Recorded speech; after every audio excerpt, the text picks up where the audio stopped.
અને મન તમારું વધારે દુખી થયું કે આટલું બધું કરવા છતાંય અમારું કોઈ દુઃખનું કોઈ સમાધાન જ નહીં આવતું. શું નડે છે એવું કે અમે આટલી બધી મહેનત કરીએ છીએ, આટલું બધું પરિશ્રમ કરીએ છીએ, છતાંય બસ દુઃખ દુઃખ ને દુઃખ. ભલે કદાચ આ જીવન અમૂલ્ય છે, આ જીવનમાં ભક્તિ એમને એમ પ્રાપ્ત થતી નહીં, સેવા કરવાનું મન એમને એમ લાગતું નથી, જીવો પર કદાચ દયા ભાવના રાખવાનું મન એમને એમ લાગતું નથી. આજે કદાચ બે રોટલી. તો જય માતાજી મિત્રો, સ્વાગત છે આજના એક ફરી નવા બ્લોગ વિડીયોમાં. અને આજે આપણે વાત કરીએ છીએ ખૂંખાર મેલડીમાં, એટલે કે બારેજા ધામની ખૂંખાર મેલડીમાંની. આવા કળિયુગમાં એક જ માતાજી છે બારેજા ધામમાં, એ ધાર્યા કામ કરે છે. દર રવિવારે એમની ગાદી પણ થાય છે અને ઘરે બેઠા એમના વિડીયો જોવા તો યુટ્યુબ પ્લેટફોર્મ ઉપર તમને મળી રહે છે. માતાજીના પ્રવચન મળી રહે છે અને એ પ્રવચન જોઈને માતાજીને ખાલી માનતા રાખીએ અને માનતા પણ પૂરી થાય છે. અને પ્રવચન જોઈને તમે માનતા પણ પૂરી થઈ શકે છે અને એમાં કંઈ પણ કરવાનું હોતું નથી, ખાલી રામ નામ જપ કરવાના હોય છે. તો તમને એકવાર માતાજીના પ્રવચન બતાવું, તમે જુઓ. મારા મેલડીના રામ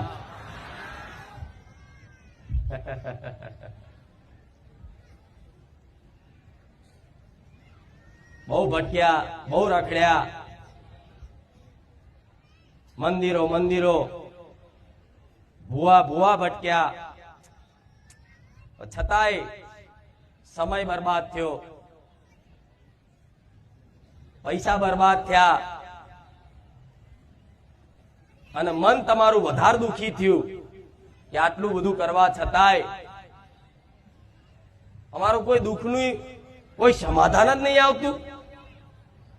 શું નડે છે એવું કે અમે આટલી બધી મહેનત કરીએ છીએ, આટલું બધું પરિશ્રમ કરીએ છીએ, છતાંય બસ દુઃખ દુઃખ ને દુઃખ. ભલે કદાચ કોઈ પૈસાથી દુઃખી ના હોય, પણ મનથી તો દરેક દુઃખી છો. ચાહે અમીર હોય ચાહે ગરીબ હોય, મનથી દુઃખી છો દરેક. અને જે માણસ મનથી દુઃખી થઈ જાય, જે માણસ મનથી હારી જાય ને, એટલે જીવતો મરેલો કહેવાય. શું કહેવાય? આજ દુઃખની વેદનામાં તમે જીવતા તો છો, બે આંખોએ જોઈ શકો છો, બે કાને સાંભળી શકો છો, નાકેથી સૂંઘી શકો છો, જીભેથી સ્વાદ લઈ શકો છો, પણ તમારું એ દુઃખ, તમારા મનનું દુઃખ શું છે ને, એ તો હું માતા જાણું છું.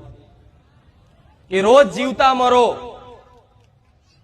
ઊંઘો તોય માં યાદ આવે, ઉઠો તોય માં યાદ આવે કે માં ચારે સુખનો સૂરજ, સુખનો અજવાળું થશે, માં કૃપા કર હવે તો હારી જ્યા. જે જીવનમાં મનથી હારી ગયેલા હશે ને, મનથી તૂટી ગયેલા હશે ને, એના માટે મારા રોમે સોલંકી પેઢીની બહુચરના ખાતાની ઉગતાની મેલડીને જાગૃત બનાવી. મારા મેલડીના રામ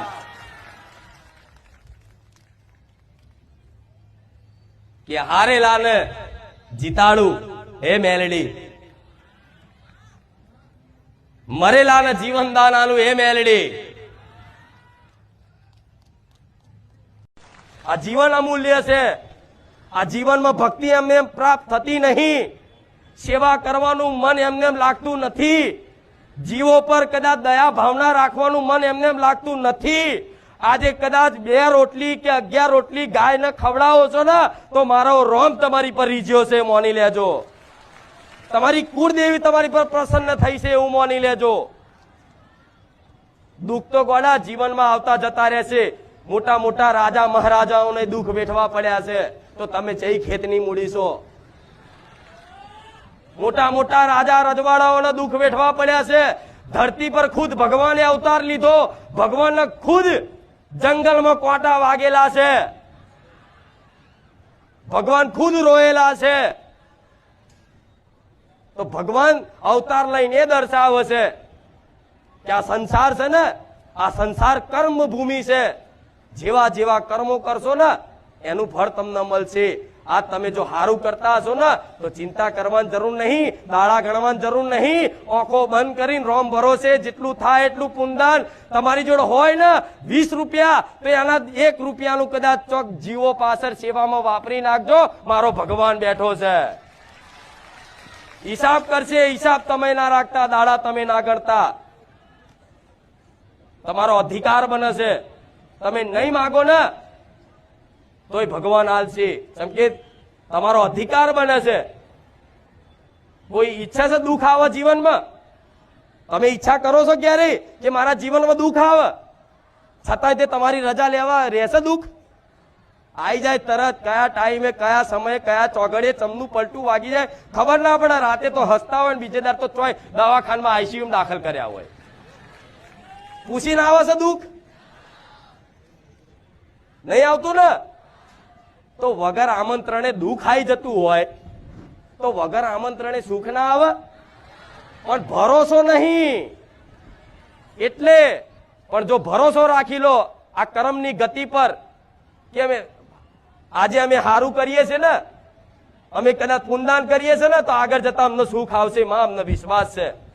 અને જેટલું દુઃખ આવે ને એટલું દુઃખ મારી કૃપાથી જેટલું દૂર થાય ને એટલી તો હું કોશિશ કરું છું. એમને મેરા નહીં થતા, ના થાય એવા અસંભવ કામ કરીને બેઠી છું. કુખાર મેરડી એમને ઘાસ ખાઈને નહીં બેઠી. અહીં કરોડ ની ગાડીઓ વાળા અહીંયા આવે છે ને, તેને પૂછો તો આ કરોડ ની ગાડી મજા છે તો કે ના હારું, તો અમે દુઃખી જ છે. તો 1 કરોડ ની ગાડી તમે માગો છો તો કાલ લઈ આલીને તમે એના દુઃખી થવાના તો ગાડી થોડી છું. અત્યારથી તમને ગાડીઓ લઈ આલો. હા શું ખોટું? જે વસ્તુ માટે તમે માતાજીની ભક્તિ કરતા હોય, હું ગાડી વાળો થઈ જાઉં, બંગલા વાળો થઈ જાય, સમાજમાં મોટું નામ થઈ જાય, આ તે મારું થઈ જાય, એવું બધું આશા હોય. એ વસ્તુ જે માગો છો એ વસ્તુ વાળા અહીં આવે તો એમને પૂછજો આનંદ ખરો જીવનમાં? તો કહેશે શું કહો, કશું કહેવા જેવું નહીં. માતાજી જોડસ બધું. શું કહેશે? માતાજી બધું જોડસ.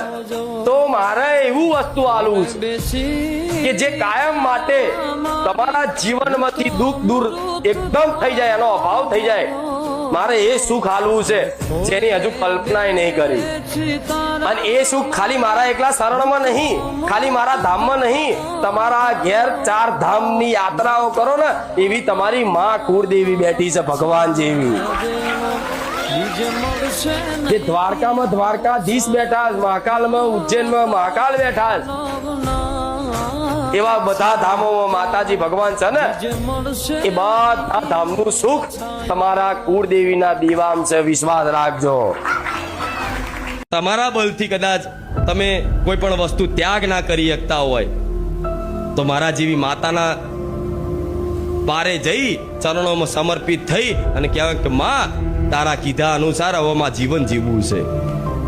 શક્તિ નહીં માં, બળ નહીં માં, અમે અમારા મનથી તો ભક્તિ કરવા માંગીએ, સેવા કરવા માંગીએ, પણ માં આ મન છે ને પહેલેથી જ તે એટલું કીચડમાં મેલું થઈ ગયું છે, એટલું કીચડમાં મેલું થઈ ગયું કે એને કીચડ જ ગમે. આ શું ખોટું? આ મન તમારું એવું છે કે પહેલેથી કીચડમાં રમાડ્યું છે ને એટલે એના સારી વાતો સારી લાગતી, ખરાબ વાતોમાં, કોકની નિંદામાં, ખરાબ વાતોમાં, કોકની નિંદામાં આ મન તરત લાગી જાય છે ને. લગાવવું નહીં પડતું હોય, તરત લાગી જાય. તરત મહેનત નહીં કરવી પડે. પણ ભજન કરવા માટે, નામ જપ કરવા માટે તમારું મન પરેશાન કરે, તમને કરે ને એ તાકાત કરવી પડે. પરાણે નામ જપ કરવું પડે છે ને. તેનું કારણ શું છે? અત્યાર સુધીનો તમારો પૂર્વનો અભ્યાસ છે જેવો કે બસ કીચડમાં જ રમે રાખ્યું છે મન. તો આ કીચડમાં રમેલું મન ધીરે ધીરે ધીરે ધીરે ધીરે ધીરે ધીરે રામ નામ રૂપી આ ગંગા રૂપી પાવન નામ છે. શું? ગંગા ખુદ રામ નામથી પવિત્ર થાય છે, ખબર તમને? ગંગા માતા કહે છે કે જેને નદીમાં સ્નાન કરવાથી પાપોનો નાશ થઈ જાય. તો તો એ જ ગંગા માતા શું રામ નામથી પવિત્ર થાય છે. તમને ખબર છે? તો વિચારો, એટલું પવિત્ર અલૌકિક નામ છે મારા ભગવાનનું. જો કદાચ આવા કાળા કળિયુગમાં જે ભક્ત કદાચ રામ એક વખત બોલી જાય ને એનું કલ્યાણ છે, એક વખત રામ બોલવાથી.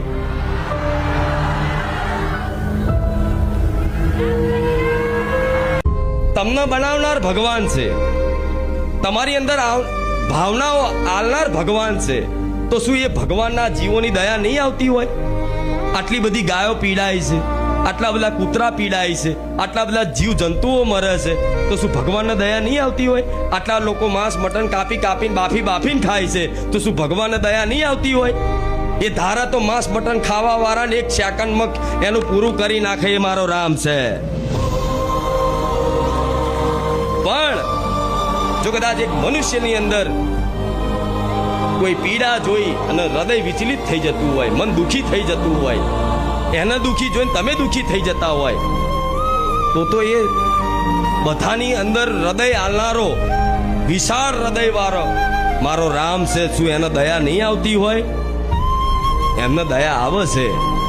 પણ એ જે જીવ છે, જે કૂતરું છે, જે બિલાડી છે, જે ગાય છે કે ગમે તે કોઈ પણ પ્રાણી છે, એ પીડાય છે, તે એનું પીડાવાનું કારણ એના પોતાના જ કર્મો હોય છે. જ્યારે એ કૂતરાને જ્યારે મનુષ્ય અવતાર મળ્યો હોય, શું જ્યારે એ કૂતરાને મનુષ્ય અવતાર મળ્યો હોય ત્યારે તમારી જેમ એ મોત શોખમાં જીવતો હોય. શું ભગવાને જીવન આલ્યું છે? બસ હરી ફરીને મજા કરો, કોકને મારીને લૂંટી લો, કોકનું હકનું પડાય લો,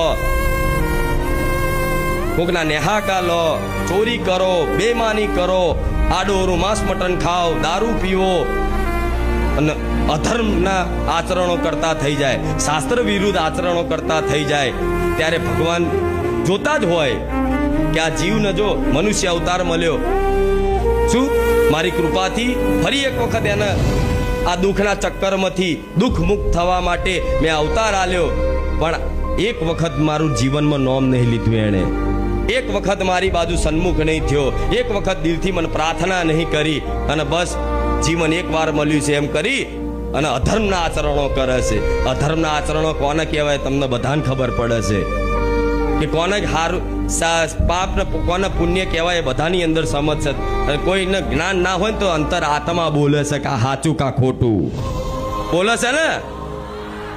દરેક અને જે માણસ મનથી દુખી થઈ જાય, જે માણસ મનથી હારી જાય ને, એટલે જીવતો મરેલો કહેવાય. શું કહેવાય?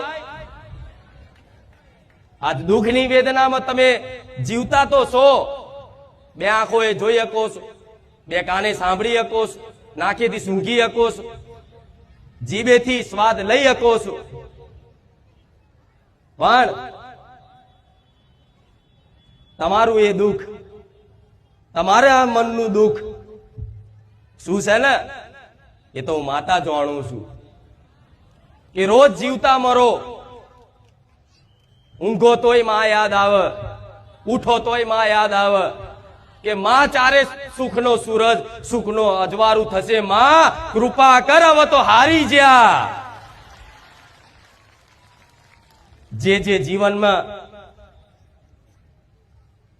મનથી હારી ગયેલા હશે ને, મનથી તૂટી ગયેલા હશે ને, એના માટે મારા રોમે મન સોલંકી પેઢીની બહુચરના ખાતાની ઉગતાની મેલડીને જાગૃત બનાવી મારા મેલડીના રામ.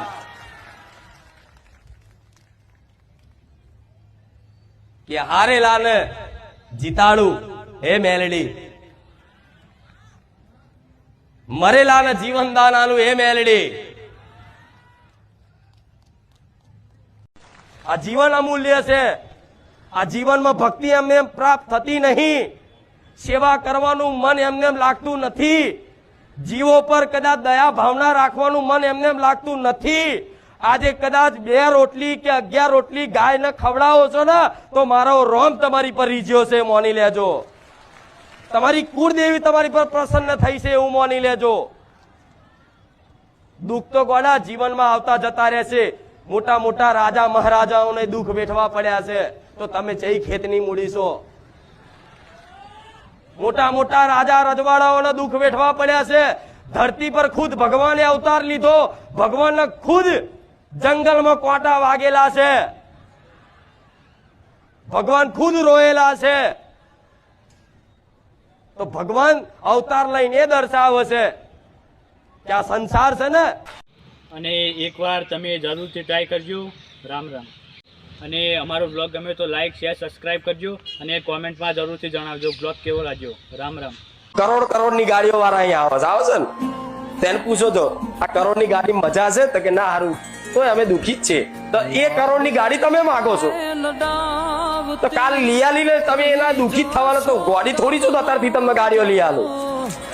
હા શું ખોટું? જે વસ્તુ માટે તમે માતાજીની ભક્તિ કરતા હોય, હું ગાડી વાળો થઈ જાઉં, બંગલા વાળો થઈ જાય, સમાજમાં મોટું નામ થઈ જાય, આ તે મારું થઈ જાય, એવું આશા હોય, એ વસ્તુ જે માગો છો એ વસ્તુ વાળા અહીં આવે તો એમને પૂછજો આનંદ ખરો જીવનમાં, તો કહેશે શું કહો, કશું કહેવા જેવું નહીં, માતાજી જોડસ બધું. શું કહેશે? માતાજી બધું જોડસ. તો મારે એવું વસ્તુ આલવું છે કે જે કાયમ માટે તમારા જીવનમાંથી દુઃખ દૂર એકદમ થઈ જાય, એનો અભાવ થઈ જાય. મારે એ સુખ આલવું છે જેની હજુ કલ્પના નહીં કરી. અને એ સુખ ખાલી મારા એકલા શરણમાં નહીં, ખાલી મારા ધામમાં નહીં, તમારા ઘેર 4 ધામની યાત્રાઓ કરો ને એવી તમારી માં કુળદેવી બેઠી છે, ભગવાન જેવી. જે દ્વારકામાં દ્વારકાધીશ બેઠા, મહાકાલમાં ઉજ્જૈનમાં મહાકાલ બેઠા, એવા બધા ધામોમાં માતાજી ભગવાન છે ને, એ બધા ધામનું સુખ તમારા કુળદેવીના દીવામ છે. વિશ્વાસ રાખજો.